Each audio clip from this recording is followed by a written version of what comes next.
U20 아시안컵 대한민국 대 요르단 TBS 스포츠. Al Duhail advanced to the quarter-finals after winning a nail-biting penalty shootout against fellow Qatar side Al Rayyan and face another stiff test in the form of Saudi Arabia's Al Shabab, who booked their place in the next round after a relatively straightforward 2-0 victory over Fulad Khuzestan just a few days ago. Al Duhail, all in black and playing from left to right in the first 45, would produce our first chance of the game as well, and what a chance! Edmilson Jr. with a picture-perfect delivery from the edge of the box, but Michael Olunga unable to come up with the finishing touches.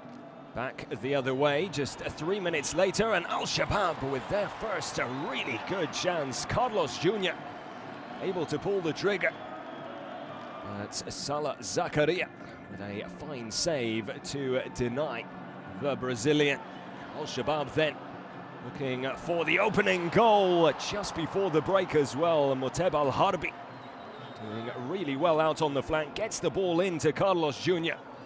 But again, Zakaria there with the goods. 0-0 at half-time. A hard-fought encounter in this first quarter-final between the two sides. Al Shabab then picking up where they left off with a promising start to the second half. Al Harbi again putting in a fine cross. Al Muwallad unable to get it on target though. Al Duhail then looking to get themselves back into the driving seat from the corner. Was Karim Boudiyaf on the end of the cross, but just tipped over the crossbar in the nick of time. A minute later, another corner for Al Duhail, and this time they do find the back of the net.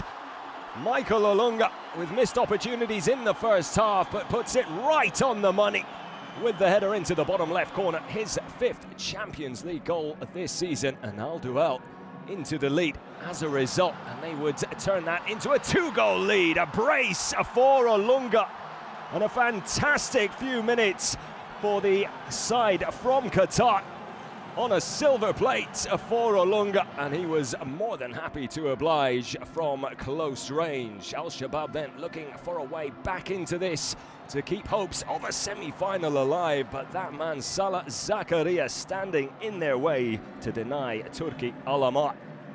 They were able to peg one back though, deep into stoppage time. Al Sagour finding the substitute Saeed Al-Rabieh, but it was too little, too late in the end, as a memorable quarter-final comes to an end, and Al Duhail go through to the semi-finals for the first time in the club's history.